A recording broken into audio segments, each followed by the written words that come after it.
minha carreira e o ministério que recebi do Senhor Jesus para dar testemunho do Evangelho, da graça de Deus. E agora, na verdade, sei que todos vós, por quem passei pregando o reino de Deus, não vereis mais o meu rosto.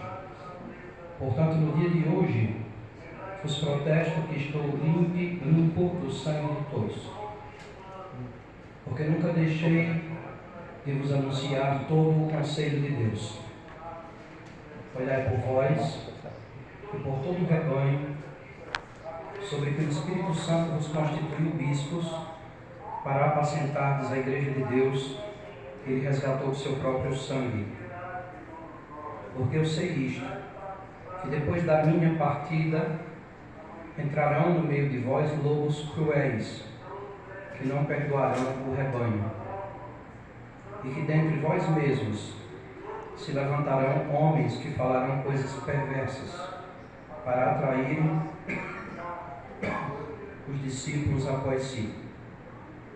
Portanto, vigiai, lembrando-vos que durante 3 anos não cessei noite e dia de admoestar com lágrimas a cada um de vós. Agora, pois, irmãos, encomendo-vos a Deus e a palavra da sua graça, a Ele que é poderoso para vos edificar e dar herança entre todos os santificados. De ninguém cobicei a prata, nem o ouro, nem a veste. Vós mesmos sabeis que para o que me era necessário, a mim e aos que estão comigo, estas mãos me serviram. Tenho-vos mostrado em tudo que, trabalhando assim, é necessário auxiliar os enfermos, recordar as palavras do Senhor Jesus que disse: mas bem-aventurada coisa é dar do que receber. Havendo dito isto, pôs-se de joelhos e orou com todos eles. Levantou-se um grande pranto entre todos, lançando-se ao pescoço de Paulo, beijava, entristecendo-se muito, principalmente pela palavra que dissera, que não veriam mais o seu rosto, e acompanharam-no até o navio. Amém. Podeis assentar-vos. Irmãos, o apóstolo Paulo estava em Éfeso, que é uma cidade da Ásia, e ali ele se reuniu com os bispos de Éfeso. E o apóstolo Paulo relatou para eles que aquela seria a última vez que eles veriam o apóstolo Paulo. Paulo iria embora de Éfeso e nunca mais voltaria ali. Ora, o Espírito Santo de Deus já estava mostrando ao apóstolo Paulo as coisas que aconteceriam logo depois que ele fosse embora. E a primeira coisa que ele diz é que ele não tinha a vida dele por preciosa. Os verdadeiros apóstolos de Cristo nunca colocam a sua vida em primeiro lugar. Sempre a obra de Deus em primeiro lugar. E nós somos chamados não para mandar, nós somos chamados para servir. Nosso chamado é um chamado para o serviço. O apostolado vem do grego apóstole, significa enviado. Somos missionários. Somos enviados pelo Senhor Jesus para anunciar o Evangelho com verdade e retidão, crendo, obedecendo e pregando, tal como ele nos ensinou. E aí o apóstolo Paulo disse que se cumprisse com alegria a sua carreira e ministério que recebeu do Senhor Jesus para dar testemunho do Evangelho da graça de Deus. Essa é a maior alegria que nós temos. É quando nós cumprimos o nosso ministério, que é de pregar o Evangelho.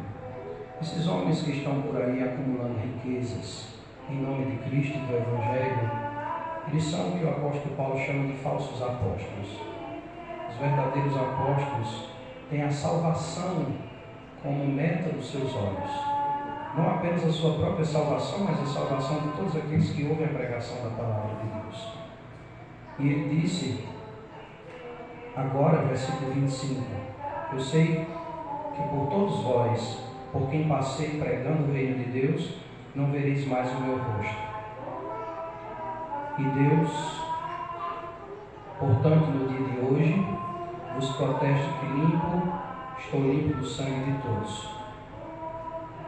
O apóstolo Paulo não voltaria mais àquele lugar, ele já estava ficando velho. Aquela era a última vez, era uma despedida com a igreja de Éfeso. E ele disse que tudo que ele tinha para ensinar, ele ensinou. A igreja de Éfeso estava preparada para seguir em frente, mesmo sem a presença dele. Existem muitas coisas que nós estamos ensinando à igreja hoje e que vai servir para a próxima geração.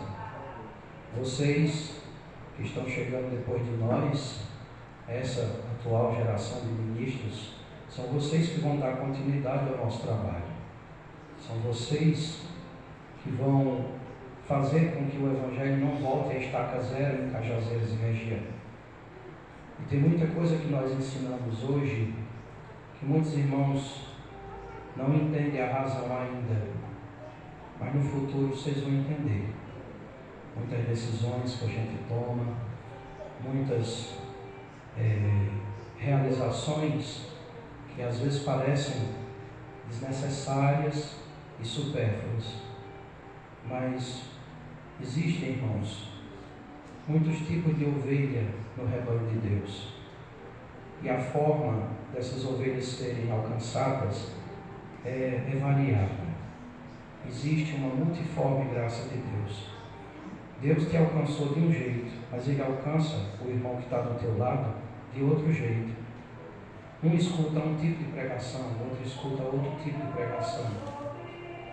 Um responde a um estímulo de um louvor aperfeiçoado.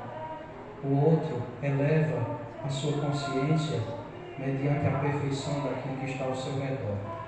Cada pessoa é chamada por Deus através de um aspecto da sua vida e do seu próprio caráter. Então existem coisas que para alguns irmãos fazem todo sentido, para outros irmãos não fazem o menor sentido. Mas só lá na frente é que todos vão compreender, então é por isso que o irmão fazia assim, o irmão ensinava assim. Era por isso, agora eu estou entendendo.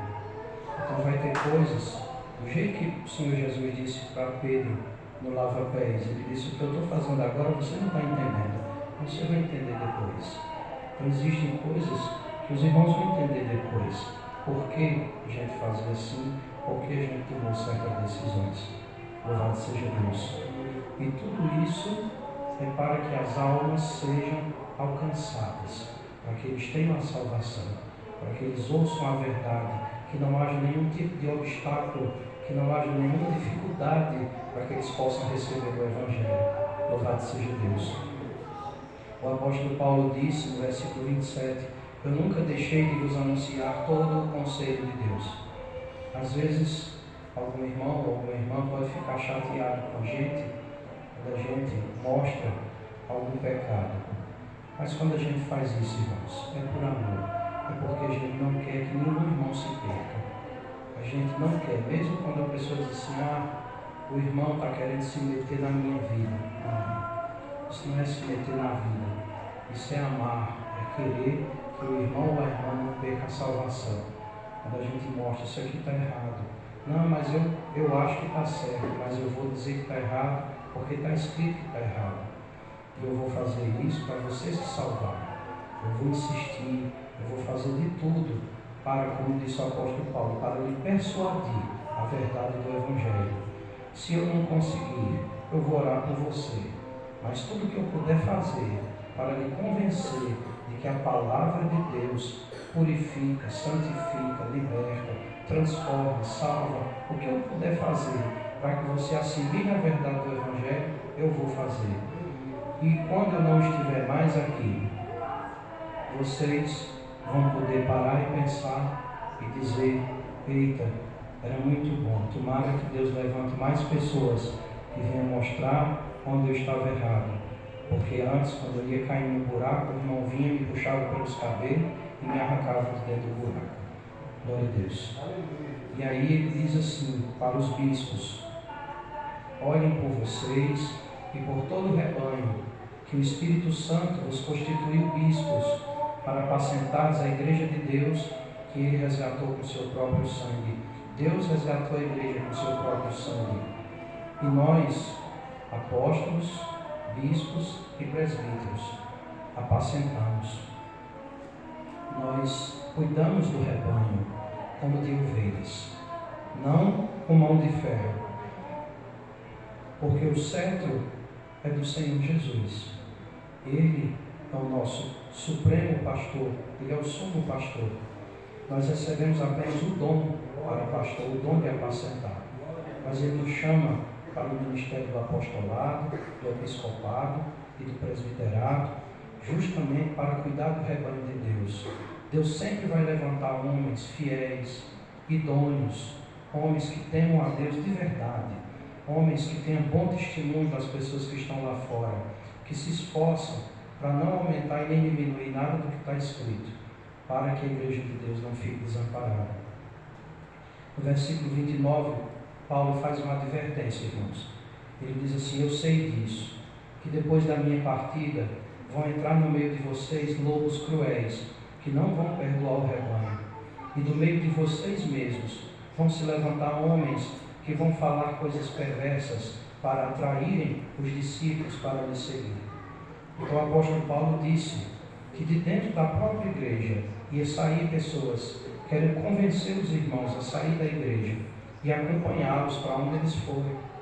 O apóstolo Paulo chama esses de lobos cruéis, que não perdoam o rebanho, ou seja, não tem misericórdia do rebanho, não quer saber se aquilo ali está prejudicando o irmão ou a irmã que está começando a se firmar agora em Cristo, que está começando agora a se fortalecer.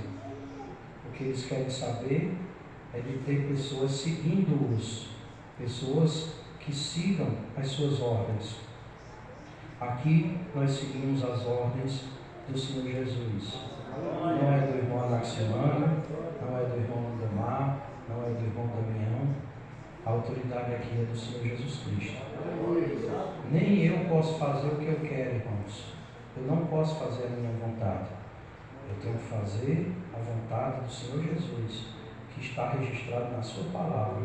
Se eu quiser fazer uma coisa e a palavra disser que é outra, aqui tem que prevalecer a palavra de Deus e não a minha. Eu tenho que me curvar, eu tenho que abaixar a cabeça e obedecer. E é isso que eu tenho feito nos últimos 30 anos, que já vai fazer agora no ano que vem 30 anos que eu entreguei minha vida a Jesus. E esse ano faz 27 anos que eu estou à frente do ministério. Glória a Deus. E a gente vai aprendendo com o tempo que a vontade não é a nossa, é a de Deus. Que a gente segue a Cristo, não é a dirigente. Muitas vezes, quando eu era membro sem função eclesiástica dentro da igreja, como vocês, eu fui acusado de servir ao meu dirigente. Disseram: você faz a vontade do irmão Dinho, você serve o irmão Dinho. E eu nunca servi o irmão Dinho, Deus sabe disso. Deus sabe que eu servi o Senhor Jesus Cristo. Só que o irmão Dinho era o meu dirigente. E a Bíblia diz: obedecei vossos superiores e sujeitai-vos a eles, porque velam por vossas almas como aqueles que hão de dar conta delas, para que o façam com alegria e não gemendo, porque isso não vos seria útil. Hebreus capítulo 13, versículo 17. Então eu o honrava como meu dirigente. Hoje eu estou no lugar que ele esteve. E hoje eu entendo muitas decisões que ele tomou. Hoje eu sei de muita coisa que ele passou. E que eu tive que passar também para poder aprender, para entender o que é realmente liderar, o que é realmente servir. E muitos de vocês vão ser chamados também para estar aqui nesse lugar mais adiante. E vocês vão ter que passar pelas mesmas coisas que eu passei. Vocês vão passar pelas provas, vocês vão aprender. E vocês vão ter que tomar decisões difíceis. Vocês vão ter que fazer trabalhos para os quais vocês não tinham força, para os quais vocês não se achavam preparados. Mas não se preocupe, porque Deus nos prepara. Deus prepara tudo. Ele chama a gente e Ele se responsabiliza, Ele prepara. Quando o Senhor Jesus me chamou para dirigir a igreja, eu tinha apenas 15 anos de idade. E eu, quantas vezes, eu me trancava sozinho dentro da igreja para chorar no pé do altar e dizer: Senhor Jesus, eu não aguento. Como é que o Senhor faz isso comigo? Eu só tenho 15 anos, eu sou uma criança. Como é que o Senhor bota um fardo pesado desse em cima de mim? Eu não consigo. E o Senhor Jesus, quantas e quantas vezes, derramava o poder dele ali dentro daquela igreja vazia e dizia assim: não digas eu sou uma criança, porque para onde eu te enviar, tu irás. O que eu te mandar fazer, tu farás. Glória a Deus. E eu ali, abaixando a cabeça, esperando em Deus, aguardando coisas que a gente por décadas nós sonhamos e que hoje nós estamos vendo se cumprir na nossa vida. Hoje nós estamos vendo a igreja crescendo, nós estamos vendo almas sendo resgatadas, nós estamos vendo o Evangelho sendo pregado, nós estamos vendo vidas sendo transformadas. E pela primeira vez na história de Cajazeiras, você não tem o Evangelho ter que começar do zero na hora que o dirigente morreu. Porque isso aconteceu muitas vezes. A igreja nunca se programou, nunca se organizou. Toda vez que o dirigente morria, a igreja zerava de novo. Os irmãos se espalhavam e tinham que começar tudo do zero. E o Senhor Jesus Cristo nos preparou para que isso não aconteça.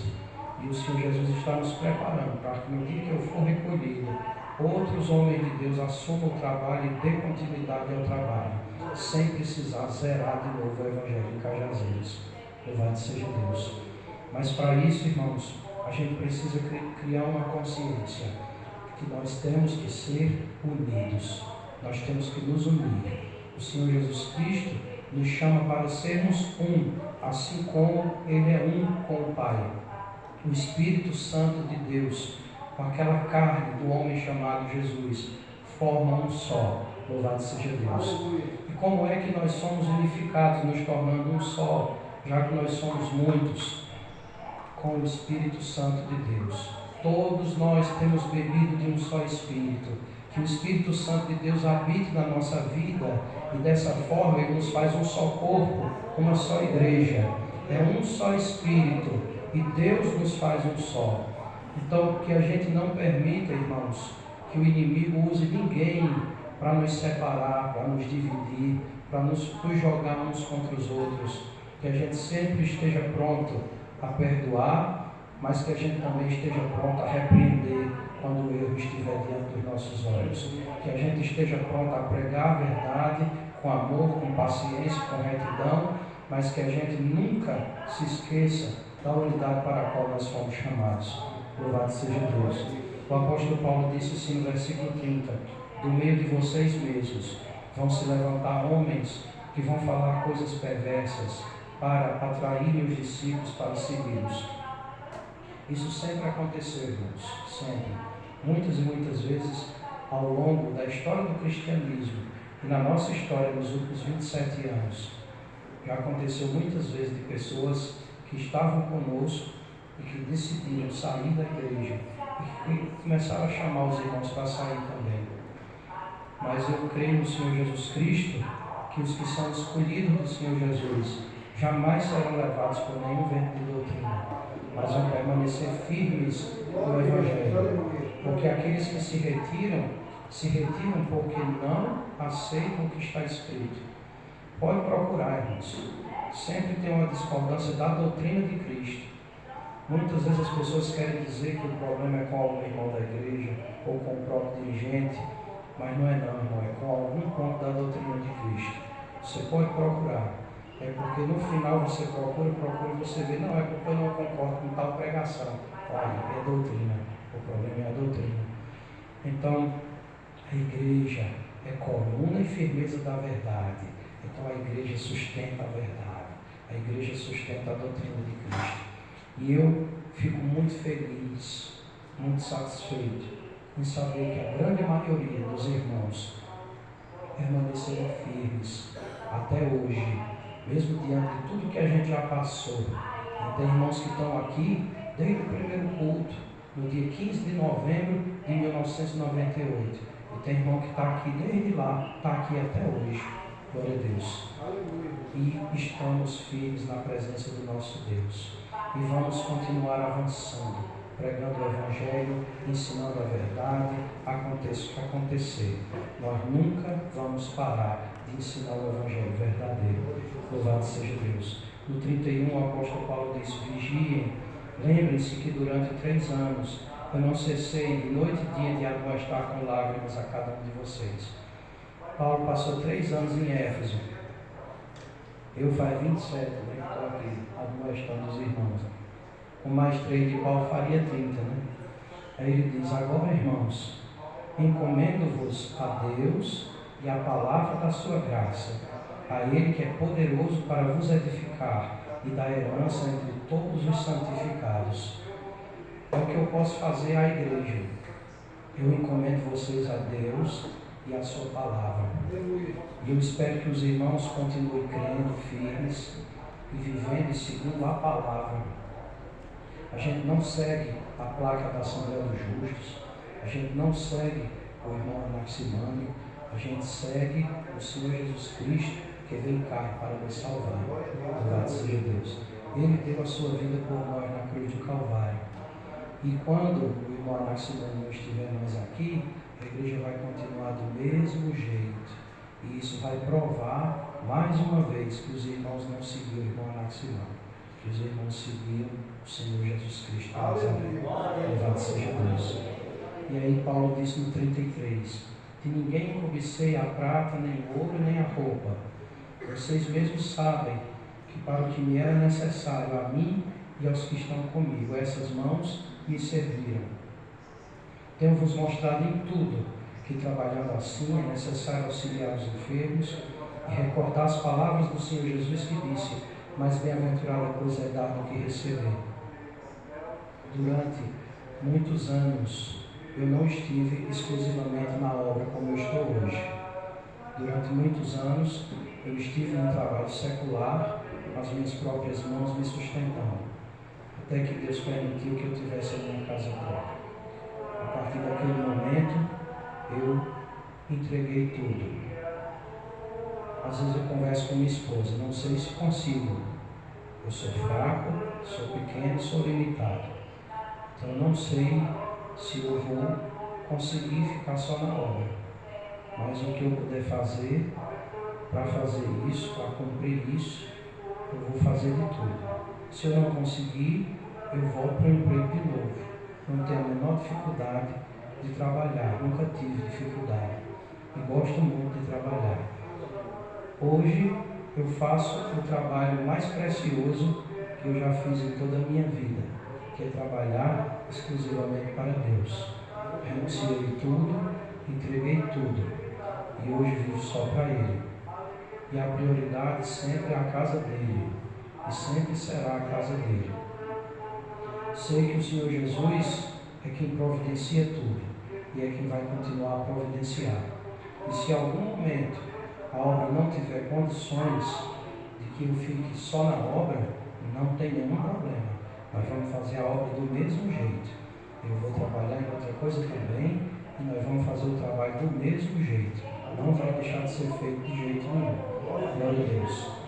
E esse exemplo, eu estou seguindo o exemplo do apóstolo Paulo, que por muitos anos o apóstolo Paulo renunciou o salário da obra para ficar trabalhando como fabricante de tendas, para sustentar às vezes ele, Timóteo, às vezes ele, Silas, e às vezes ele, Barnabé.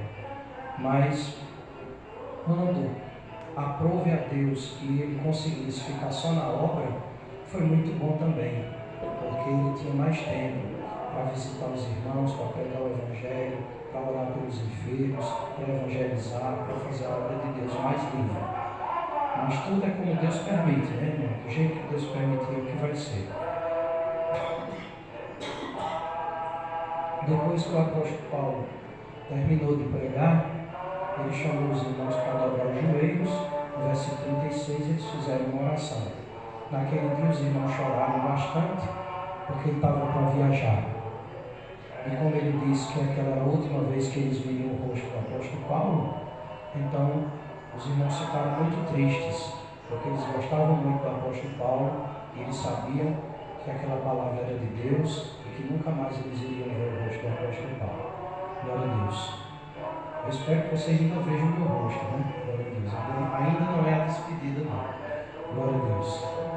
Mas é um convite, um chamado para que a gente trabalhe no reino de Deus, que a gente anuncie a salvação, que a gente ensine o Evangelho.